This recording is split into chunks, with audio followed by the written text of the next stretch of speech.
What is going on, ladies and gentlemen? Welcome back to the Mock Draft Guy YouTube channel. And I am in a great mood today. Well, to be honest with you, I'm in a great mood every day for the most part. It's just my very monotone delivery kind of doesn't give that off. But man, what an exciting time it is to not only be an NFL fan, a draft content creator, whatever it may be that you are or I am. Just the combine has officially started yesterday. At the time of recording, you were watching this at, I don't know, probably Friday, some point on Friday or Saturday. So the combine is fully underway at this point. Just a super exciting time to be alive. And this is one of my favorite mock drafts to do in this 7-round mock draft series. I've landed on the Philadelphia Eagles this time around, and I really enjoy interacting with Philadelphia Eagles fans. You know, whether it be you guys love the draft or not, you guys definitely tell me if I suck or not, and I really appreciate that. I appreciate the honesty, and you guys are a very passionate fan base. So I want to do right by you guys, but I'll be honest with you. With this draft, at least at the beginning, the first few picks, the Howie Roseman way of drafting might not apply to this one. So let's dive right into it. All right, so we're sitting here at 22 overall. I was looking for a possible trade, but the two trades were absolutely terrible that came across the board here. So as I mentioned before, the Howie Roseman way of drafting is line. Offensive line, defensive line. You build through the trenches. That's how you build a winner. And I am a firm believer in that. So let's not get that twisted. If you see any of my past videos that have to do with the Philadelphia Eagles, you know I am an offensive line guy. I'm a defensive line guy. I'm all for it. But here's the thing. New defensive coordinator, a very well-respected defensive coordinator in Vic Fangio here. We're going to try and cater to the way that he runs his defense here. So I am going defensive player first and foremost here. I've seen a couple mocks with some guys getting Amarius Mims, Tyler Guyton. I like that for the long term, but here's the thing. You got 3 picks inside the top 53. I think we need to make impact picks with those 3 picks. These need to be day one starters that make an impact here, even 97. Once you get, it's a bit of a gap here between 97 and 160. These are more depth, more developmental guys, but these 4 picks are 4 picks that I'm really going to hone in on here. And at number 22, we're going Kool-Aid McKinstry. I mean, if you watched the second half of the Eagles season, you probably did. You're an Eagles fan, most likely, if you're watching this. You know how much of a disaster the secondary was. Be that as it may, I love Kool-Aid McKinstry in this spot here because not only is he one of the more well-versed corners in the entire draft class, him and Terrion Arnold are really those guys, and Quinyon Mitchell are those 3 guys that, for me, I feel like there's not too much of a difference between man and zone. Same thing with Kool-Aid McKinstry here. You get exactly what you're looking for. Playing in that cover 7 Nick Saban defensive scheme, you're well-versed in both man and zone. And what I really love about him is he's the perfect fit in that Vic Fangio quarters rotation type of defense that he likes to play with his secondary. So he's probably, maybe besides for Terrion Arnold, or maybe, you know, in lockstep with him, they're probably 2 of the more smarter defensive backs in the entire draft class. So, and he's a great leader, a great vocal leader on the field. And if you watch the secondary in the second half of the year, you know that that secondary needed some leadership. So I am going with Kool-Aid McKinstry here at pick number 22. Now we're sitting here at pick number 50. We have 2 picks inside the next 4 at number 50 and number 53.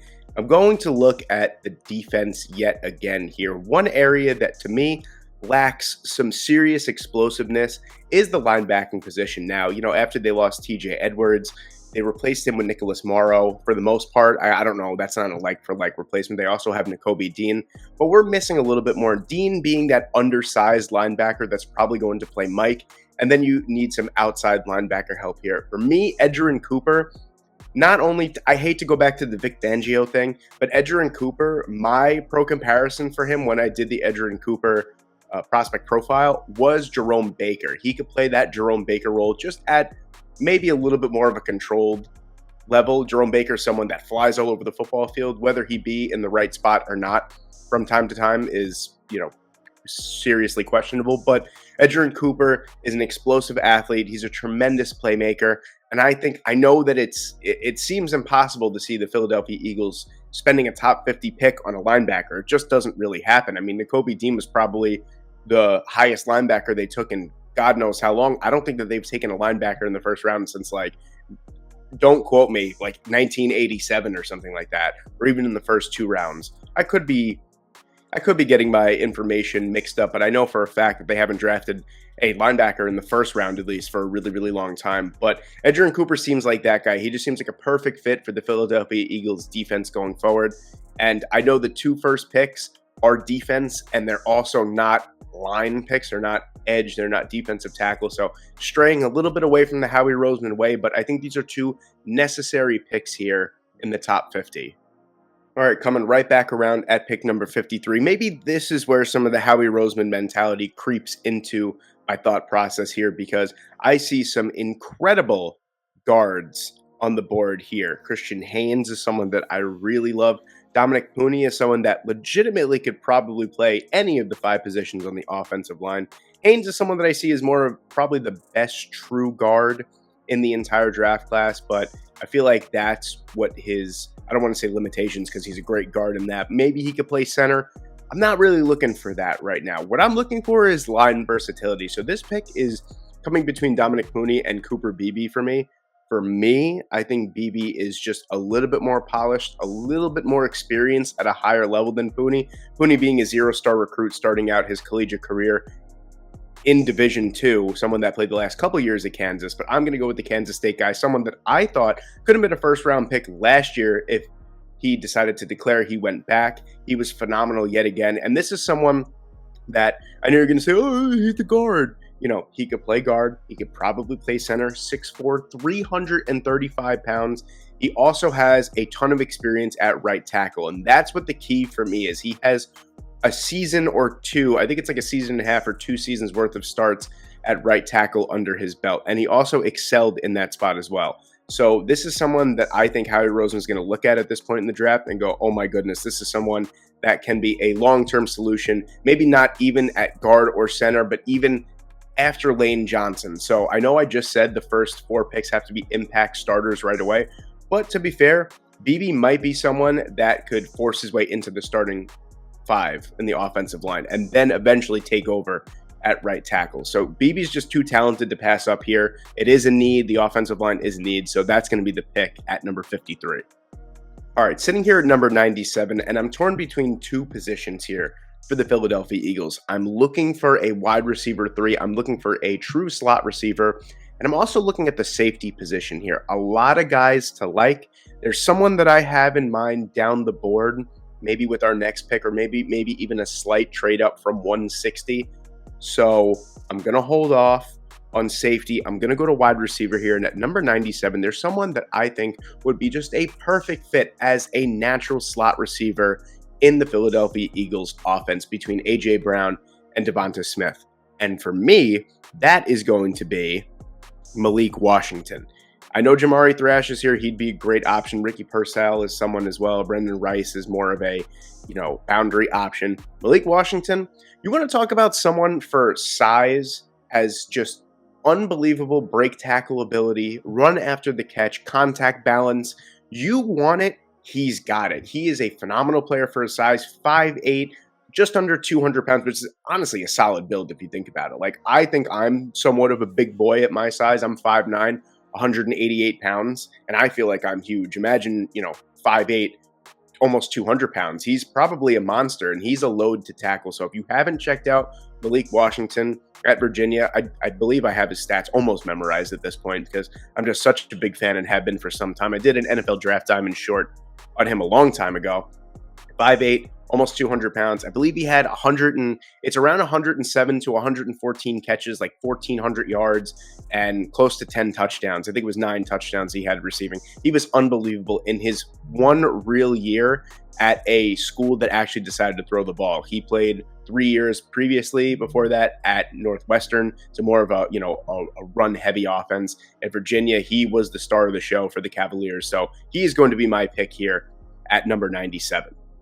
All right, he's here at number 160 somehow. I thought I was going to have to trade up for him, and to be completely honest with you, I wasn't paying attention in between picks and completely forgot to trade up. So now I didn't have to give up any assets to get the guy that I wanted at number 160. You see him as number 1 on the board here. That's Malik Mustafa. This guy is an athlete. If there was ever a definition, a picture definition of an athlete, it would be Malik Mustafa. This guy is an absolute freak. Apparently, he could run in the low 4.3s, high 4.2s, tremendous straight line speed, great ball skills, great play recognition as well. This guy is the total package that you're looking for from the safety position. Actually, a pretty decent run defender as well. He just pops off on tape completely, and I think that this secondary really needs a couple impact players right away. And at 160, if we can get someone like Malik Mustafa for the Philadelphia Eagles defense here, I mean, we're looking at a nice trio. Kevin Byard, you're looking at Reed Blankenship, you're looking at Malik Mustafa. That is just a tremendous trio of athleticism, size, hit power, ball skills, ball hawking ability from. All right, at number 170, two of back-to-back picks, and we have a really nice stretch here. We have 4 picks inside the next 18 after 160, so that's really nice. We have 170 and 171. At 170 here, we're going to address the center position here. There's someone that recently I've kind of really studied a little bit more and looked into, and that's Hunter Norzad here, center from Penn State. This guy has legitimate experience of playing all 5 positions on the offensive line. If you know me, if you know my channel, if you know Howie Roseman, he loves line versatility, and I love line versatility as well. This is someone that really popped off at the center position. I honestly, in real feel for me, I don't think that this is someone that's going to be here at 170. But last year, if you recall, everyone thought that Luke Whippler was going to be someone that went a lot higher than he did. I think he wound up going in like the 6th round. This is kind of like what I feel with Hunter Norzad here. This is a diamond in the rough if I've seen one, and he could be an instant starter at the center position within, a year or two. All right, at number 171 here, we're going to look at the edge rushing position here. I know this might be a little bit later than some people might have liked, and I apologize for that, but you also have to realize that Nolan Smith is someone that's probably going to take a huge leap forward in terms of playing time this year. We don't know what's going on with Hassan Reddick. This could be a bigger need than initially thought, but we'll cross that bridge when we come to it. I'm not going to speculate anything. At 171, I'm going to take Cedric Johnson here. This is someone that just explosiveness. Now, his numbers aren't going to pop off the page at you. I believe this past year he had 5 sacks. He had 4 sacks the year before and 6.5. It's not going to blow you away, but his pocket collapsing pressure is really what I love, and he's super explosive off the edge. He just ran a 4.76, which honestly is pretty solid for his size. 6'3", 265 pounds. He's someone that's going to be probably more of a pure pass rusher here, but I think that's exactly what the Philadelphia Eagles would be looking for in this scenario here at pick number 171, and we're going to take him. This is good value here. At number 178 here, I'm going to take Garrett Greenfield out of South Dakota State. Not only does South Dakota State have a great tackle prospect in this draft, they also have Mason McCormick, who's someone that I could see going as high as the 3rd round at the guard position. These guys have extensive experience here. Greenfield's another guy that has close to 3,000 snaps in his collegiate career. Extensive experience at left tackle and right tackle. He's a tremendous physical run blocker, moves well for his size at 6'7", 320 pounds. Also like a downhill type of mauling blocker. And that's someone that I think is just like a perfect fit in this Philadelphia Eagles offensive line, because they're always kicking everyone's ass in terms of the run game. And this just seems like a perfect fit down the board as someone, a really nice swing tackle, someone that could be, a great backup, someone that steps in seamlessly in case, God forbid, someone gets injured at either left tackle or right tackle. We're really getting deep on the offensive line here, and we're going to get Greenfield at number 178. And then with our last pick in the draft here at number 189, I'm going to take Brevin Spann-Ford.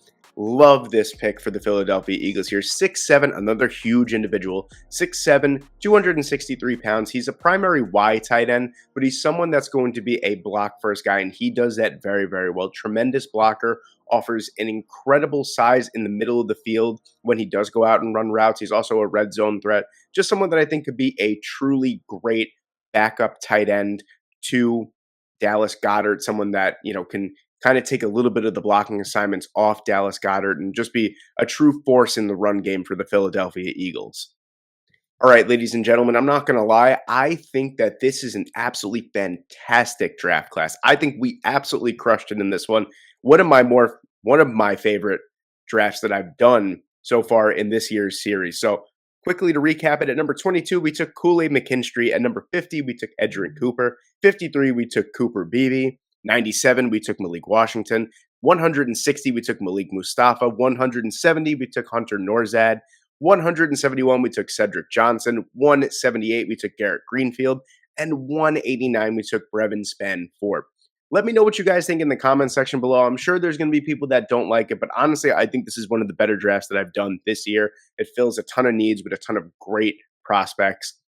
Let me know what you guys think in the comment section below. Thank you guys so much for watching today. I hope you enjoy watching the Combine this weekend. Thank you so much for watching this video today, and I hope I see you in the next one.